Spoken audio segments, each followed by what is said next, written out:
bahay. Kung sakaling man ibigay sa'yo ito ni Mama, pakinggan mo lahat ng sasabihin ko.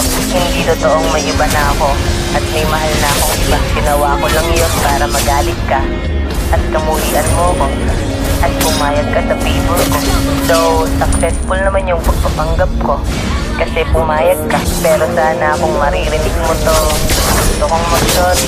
Sorry kung hindi ko nasabi sa'yo yung totoo. Siguro natakot ako at ayokong makita kang nahihirapan ng dahil sa'kin. Kaya mas mabuti na lang magpanggap na may iba na ako.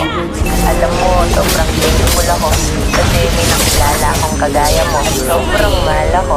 Siguro mauuna na ako. Alagaan mo lagi sarili mo Sana makahanap ka ng lalaking mag-aalaga sa'yo katulad ng pag-aalaga ko at lagi mong tatandaan na mahal kita.